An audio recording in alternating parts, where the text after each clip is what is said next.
MovieWeb.com. Tim Lippy didn't know where his life was going. I need you to go down to Cedar Rapids and prove Brown Star's a good outfit. Oh, sweet. But that was before Cedar Rapids. Incredible. There's palm trees. The whole place smells like chlorine. It's like I'm in Barbados or somewhere. This insurance convention is important. You can count on me. One thing, steer clear of Dean Ziegler. Double stock my minibar, please. Hey, Ned, getting some honey on your stinger? I love it. Geronimo! What's the matter, friend? You never seen a chocolate vanilla love sandwich before? This is party headquarters right here. Of course, I have my guilty pleasures, antiquing. Shots, let's do them. Okay, cream sherry. Cream sherry. This one's weird. You look like R2-D2. That's not what he sounds like. I'm having a perfect moment. I like this idea that you guys have created a new genre with this film that people are calling the Midwestern. Was that your intent when you embarked on this journey? Well, when we embarked on this journey, we were excited to just make a great movie that happened to take place in the Midwest. And then somewhere in the last couple of weeks, as we've been promoting the movie and talking about it a lot, the new genre label of Midwestern came up, and I think it fits pretty nicely.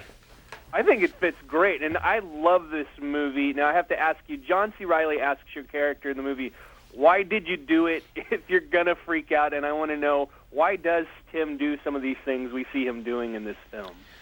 Well, Tim is a very kind of scared and inexperienced and unworldly character.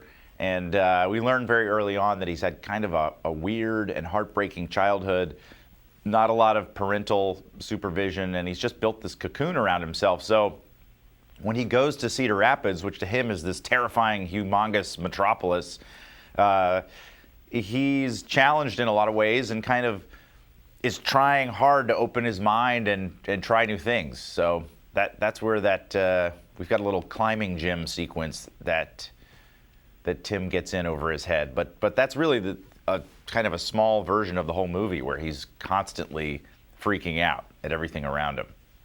Well, it's interesting watching the performance because, I mean, there's that fine line of being too naive and still being as an adult and not a man-child. I'm wondering, can you talk a little bit about crafting this performance in terms of not going too far over the edge to become a caricature and staying in character mode?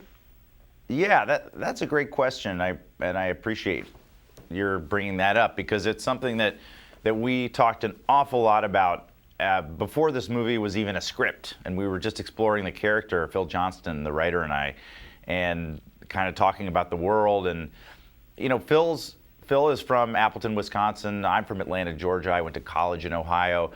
Our producer, Alexander Payne, is from Omaha, Nebraska, and we kind of are of this world and love it, and we just wanted to make sure that the movie itself reflected that and always came at the story and the characters with a lot of affection. And in terms of portraying Tim, it was really about finding kind of what was really earnest about him and why he was the way he was. And as I mentioned earlier, he does have a very weird and singular background that's not particular to a small town. It's just particular to a weird, scared, stunted man. So in that sense, he's not his weirdness and his naivete isn't necessarily the result of his small town origin. It's just that his small town gave him an opportunity to really build this cocoon around himself and be afraid of everything. So I don't see it as a caricature at all, and I hope that comes across. It came across to me. I think it's a wonderful performance, and I absolutely love the movie.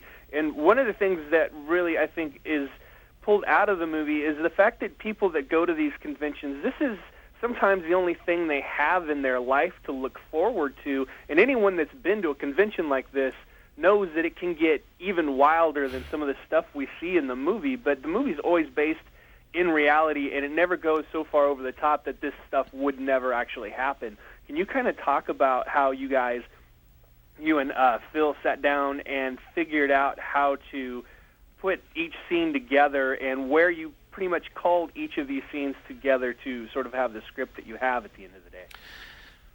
Well, you're absolutely right. Conventions are a very specific experience, and it's a place where people go, obviously for work purposes, but you kind of there's no accountability. You can kind of do whatever you want and get away with things that maybe aren't behave in a way that's not particularly normal for you. Most of us have experience on business trips, and kind of even if we haven't gone off the rails as these characters do in this movie, I think most of us can relate to that feeling of not being accountable for our actions when we're so far away from home or far away from people who know us and that kind of thing. So, yes, a business convention is a great backdrop to really scare a character like Tim Lippy and to throw him out of his element. Now, an insurance convention in a town like Cedar Rapids, to most of us, might seem like kind of a mundane thing, but that's what's special about this movie, and what Phil and I really worked hard to get across, is that what's mundane to most of us is absolutely life-changing and terrifying to Tim Lippy. Ed Helms. If you want to party, you let me know. You got it. Party hardy. I made love to a woman. She's not that pretty, and her mouth tastes like cigarettes. John C. Reilly. If you want to survive in this business, you got to dance with the tiger. How do you make the tiger dance? You got to show him a little teeth. I don't even want to know.